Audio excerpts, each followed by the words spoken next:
Y sí, la verdad, estos se robaron todo. Y claro, hablar de que se robaron todo así tan de golpe, tan de sopetón, y tiene sus complicaciones, porque si vos no tenés la capacidad de evidenciar qué es lo que realmente, lo más importante que se robaron, y vos podés pensar que se robaron fortunas, que hicieron negociados, que hubo corrupción en los préstitos, en préstitos que consiguieron, en las concesiones que dieron, en las autorizaciones, en fin, en la compra de todo lo que han comprado, en todas las deudas que han contraído, en todas las concesiones que han dado. Y vos decís, pero sí, son unos ladrones realmente, son unos mafiosos. Pero yo te voy a decir algo más serio, o sea, yo te voy a hablar de algo que se han robado y que tiene que ver con nosotros. Nos han robado la esperanza, nos han robado la dignidad, nos han robado la alegría. O sea, nos han robado cosas mucho más importantes, que son las cosas eternas del espíritu. O sea, el alma del pueblo, el sentimiento. Nos han instalado el odio. O sea, nos han robado la paz. Claro, cuando vos ves que todo eso ha ido institucionalizándose y ha ido adquiriendo preponderancia por sobre todas las cosas que además se robaron, vos decís, bueno, pero las consecuencias van a ser fatales, entonces.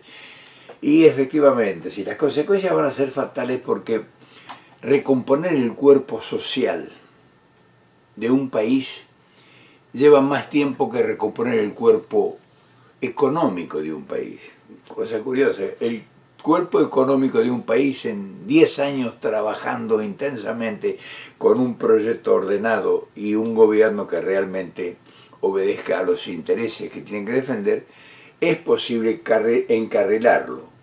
Pero recomponer el extracto social, el moral, el sentimiento, el afectivo, despertar el amor, o sea, eliminar esa desconfianza, ese telón que se antepone frente a todo, porque todo se presenta como una duda. O sea, ¿será cierto? Si te mienten tan públicamente, descaradamente, de los medios de comunicación, que debieran ser por lo menos transparentes, porque debieran transmitir, suponemos, desde la cultura, desde la evolución, desde el ejemplo. Si te mienten descaradamente desde esas instancias, desde esos instrumentos, y vos llegas a la conclusión de que el robo que esta gente ha hecho y está haciendo y es prácticamente irreparable. Y uno dice, bueno, nosotros, ¿qué debemos hacer? O sea, ¿cómo debemos reaccionar? Y claro, lo primero que te provoca es una reacción de bronca, es una reacción de querer destruirlo todo. Es decir, estos son unos atorrantes, además de empeñarnos, y imagínate, nos han endeudado sideralmente. Ya teníamos deuda de otros atorrantes similares a estos, que si son parientes o son sus ancestros. O sea, esto es un dolor que venimos soportando las grandes mayorías. O sea, las grandes mayorías argentinas vienen soportando el azote de estos delincuentes, pero a través de los años, hace 50 años, que se viene azotando al pueblo y degradándolo y desintegrándolo en su contextura física, espiritual, sentimental. Entonces, ¿cómo uno puede reaccionar? O sea, ¿cómo esperan que se reaccione? Claro, la manera de reaccionar no es fácil. O sea, la manera de reaccionar obedece al resentimiento. Porque cuando vos golpeás tan despiadadamente a un cuerpo social, o sea, al individuo, golpeas a sus partes, a sus vértebras más sensibles, o sea, golpeas a los niños, golpeas a los ancianos, golpeas a la mujer, o sea, haces establecer la delincuencia. Vos estás haciendo un mal endémico, produciendo un mal prácticamente irreparable. Entonces despertás grandes odios. Y claro, nosotros deberíamos tener gente con la suficiente capacidad intelectual para hacer un estudio de esto y que nos permitiera profundizar el tema para eventualmente en un proyecto educativo tratar estos temas. Pero la urgencia de nuestra dirigencia, que es la que realmente hace que esa dirigencia no responda y que nos deje con más interrogantes que soluciones, nos obliga a nosotros a tener una reacción primaria contenida, o sea, ganas de salir a la calle y hacerlo pedazo todo. Sin embargo, nosotros que somos desde el pueblo los que mayormente hemos recibido esas consecuencias y que somos de alguna manera o en alguna medida los que siempre soportaron y sean nuestros padres y nuestros abuelos, ¿por qué no también? A soportar esas agresiones, llega un momento que nosotros necesitamos evaluar todo para empezar un nuevo proyecto. Y claro, un nuevo proyecto indica de que tenés que tener quien conduce esos nuevos proyectos, o si no, quien tiene la lucidez para proponerte un nuevo contrato social. Y no es fácil porque un nuevo contrato social implica una revisión de todo lo procedido, de todo lo que ha procedido. Y entonces tenemos que ir a los orígenes nuestros. Y aquí chocan dos opciones muy determinadas, o sea, una inmigración relativamente reciente que todavía no ha tenido las suficientes raíces en nuestra tierra, en nuestro suelo, son los que ahora están comandando, o sea, los hijos de esos inmigrantes de primera generación. Generalmente son todos hijos de inmigrantes de primera generación, que no tienen arraigo en la tierra. Vos ves cómo proceden. O sea, por ejemplo, vos ves toda la gente que conduce los intereses. Generalmente hablemos de empresarios y hablemos de los políticos que llegan. La mayor parte de los políticos que llegan y que obedecen a esos intereses espurios son hijos de inmigrantes de primera generación. ¿Y cómo se manifiestan? En sus mezquindades. O sea, ellos vienen en plan de conquista, vinieron como vinieron sus padres, para resolver sus problemas de hambre, de miseria, de marginación social en una Europa que en permanente guerra. Y entonces, como todo inmigrante ansioso de recuperarse y de comida, o sea, pero comida física, mental y pecuniaria. Entonces, esa intención, con una intencionalidad terrible de voracidad, hace que sobre el criollo, sobre el nacional, sobre el criollo, tengan ellos una fuerza, un vigor, vamos a decir así, mayor que el local. Y amasen fortunas, porque son atrevidos, porque son trabajadores, Pero fíjate que como no tienen arraigo, todo lo que ellos hacen lo extrapolan hacia sus lugares de origen o donde ellos creen que hay mayor seguridad que hay. Ellos son, que serían en última instancia, los responsables de crear la seguridad, porque ellos están generando riqueza en un lugar donde les ha provisto de oportunidades. Entonces ellos tendrían que no digamos en agradecimiento sentimental, sino en protección natural, fortalecer el lugar donde originariamente adquirieron su riqueza y su poder.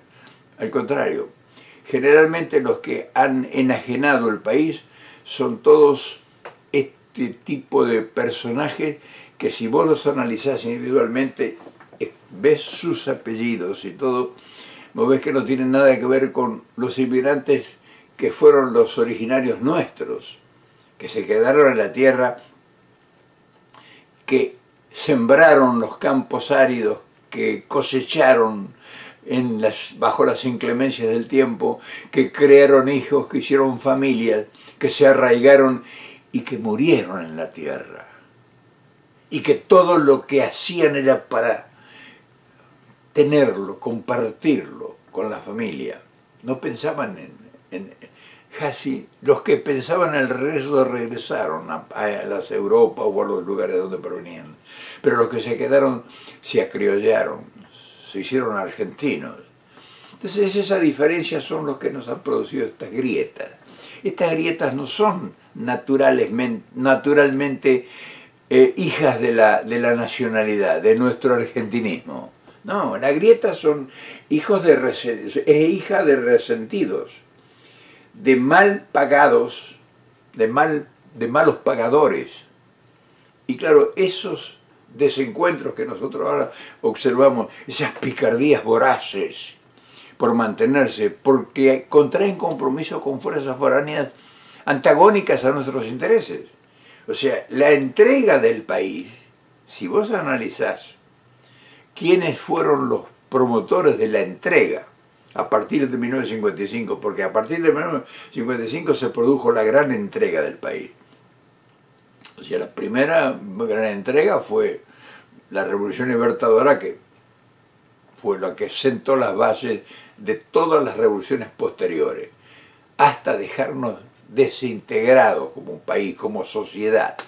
O sea, no solamente nos quitaron y nos destruyeron nuestra identidad nacional, que habíamos ya logrado como hijos o nietos de inmigrantes en un país que se había ya mimetizado.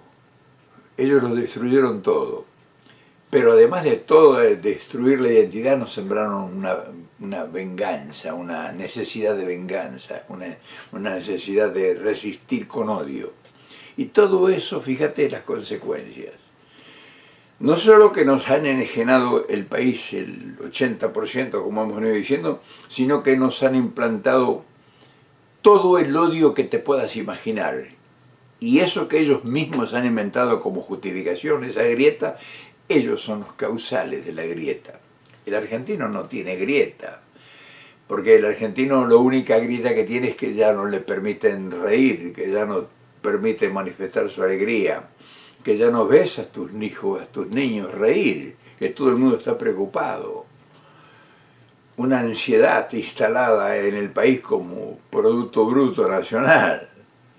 O sea que qué triste, ¿no? Qué triste que hace que todas esas cosas nosotros no tengamos posibilidad, porque de eso se trata, no tengamos posibilidad de articular algo que realmente nos rescate de ese abismo que hemos ido cayendo lentamente. Hoy estamos otra vez empezando. Fíjate vos, si vos ves el panorama político y el panorama social, cultural y económico, estamos otra vez empezando. Claro, hoy estamos empezando, hoy hay dos proyectos de país. Y esto es muy importante que lo sepas. Uno es el proyecto de nosotros, los desheredados, los que quedamos al frente de todo el despojo y sin posibilidad de reacción. Y los otros, que son los que se han adueñado de nuestra riqueza, son los que tienen otro proyecto. Y entonces ese otro proyecto del cual yo te hablaba ayer, no tiene nada que ver con la Argentina. Vos fíjate bien, todo ese proyecto corporativo que está manejado desde los centros de las urbes mundiales, de los lugares de los grandes capitales, de los grandes manejadores de todos estos sistemas globales no tienen nada que ver con el proyecto argentino. O sea, nosotros no podemos esperar nada de que un inversor internacional que viene a explotar una concesión, ya sea de oro o de petróleo o de gas, le interese en absoluto beneficio para ese pueblo que está marginado. Ellos no tienen por qué ocuparse de eso, porque el proyecto de ellos no es ese, ni consiste en ocuparse del proyecto que es nuestro proyecto sentimental, que es nuestro amor a la patria, nuestras cosas, la resurrección de nuestros valores, de nuestra cultura, de nuestros principios, de nuestro fundamento. Ellos no, ellos son los dueños de la riqueza que extraen y se la llevan. Si vos observás, solamente sus inversiones son todas temporarias. Construyen cosas temporales donde ellos operan y trabajan. Traen maquinaria hasta que se desgastan y quedan inservibles, chatarras. O sea, no dejan nada en el país. Y se llevan todo. Entonces te das cuenta que nosotros, que estamos observando todo eso, tenemos que tener un proyecto diferente. Si nosotros no tenemos un proyecto diferente al proyecto que tienen ellos, y nosotros los tengamos la capacidad, porque eso es lo que nos ha fallado a nosotros, la capacidad de comunicarlo, para que vos te enteres de que hay dos intereses trabajando al unísono para romper la estructura que nosotros representamos como nacionalidad. Y entonces si nosotros no armamos un proyecto nosotros, con nuestros recursos mentales, intelectuales y nuestra capacidad de ordenamiento para, por lo menos que no se sigan llevando todo y dejándonos, además de todo el despojo, nos dejen el odio instalado, la grieta instalada, la tristeza, el desorden, el delito, la corrupción. O sea, fíjate todo lo que nos han dejado. Y entonces nuestros proyectos, cuando vos observas, y ahí es lo importante, cuando vos observas a los que nos representan a nosotros, no se han dado cuenta todavía, pareciera que no se han dado cuenta de que aquí está en este momento, pleno siglo XXI, funcionando dos proyectos de país. Uno esclavista, desde la concepción del poder, y otro atomizado sin saber cómo reaccionar porque su dirigencia no ha entendido el proceso al cual ha sido sometida. Entonces este llamado de atención que hoy se hace modestamente como todo lo que hacemos nosotros, es para que entendamos de que estamos no solamente agredidos, despersonalizados y despojados, sino que estamos desestructurados como sociedad. Y eso tenemos que recomponer nosotros, porque no vamos a esperar que vengan los inversores o los concesionarios de rutas o empresas para que nos ayuden y nos financien a nosotros, para que nos reconstruyamos nuestra sociedad, nuestro cuerpo social. O sea, es una lucha bastante difícil, sobre todo si no entendés de qué se trata. Nuestra dirigencia todavía pareciera no haber entendido eso. Y entonces se debate en una lucha personal espuriamente tonta, que no tiene contenido y que no asegura que tenga una posibilidad de una respuesta a la realidad de esta demanda. Yo te dejo esta inquietud porque vos sos mucho más inteligente que yo, y entonces tenés la oportunidad de, a partir de la idea, generar alternativas. Nosotros necesitamos alternativas porque estamos invadidos, porque estamos controlados, porque hemos sido despojados y porque nos han roto nuestro cuerpo social, cultural y sentimental. O sea, ¿quién habla de amor? ¿Quién se ríe? ¿Quién festeja? Ponerle atención a esto. ¿Cuánto hace que no festejas nada? Que no tenés nada que agradecerle a nadie y que si querés trabajar y incorporarte a algo no hay oportunidad de hacerlo, porque los dueños del país no te dan espacio, te han dejado sin espacio para que te realices. Te vuelvo a repetir, los dueños de tu país, de mi país, nos han quitado todo no nos han dejado espacio para que nos realicemos. O sea, solamente nos han dejado espacio para convivir en la pobreza, en la marginación, en las villas miserias que cada vez se van aumentando más, tomando agua servida, viviendo en chozas, teniendo mala alimentación, comiendo de los basurales, sin viviendas, sin posibilidades de trabajo. La clase media está desapareciendo de la cultura, la educación, están desapareciendo los servicios básicos de educación, de salud. O sea, ¿qué más mensajes querés que te ofrezca para que te des cuenta de que tenés que escuchar a los que te están señalando los errores que hay y lo que te está permanentemente amenazando para seguir destruyéndonos? O sea, hay dos fuerzas antagónicas instaladas en el país. Una que se lleva y se llevará todo y te seguirá sometiendo y esclavizando. Y la otra que sos vos, la compones vos y todos los tuyos. Y somos todos nosotros que unos manejamos la realidad y otros manejan la fantasía, creyendo que la providencia va a venir un día con un hombre de gris que te va a resolver por obra de Marte, de la magia, tu verdadero drama social. Te dejo esta inquietud para que lo pienses. Nos vemos al rato, o mañana, o cualquier momento.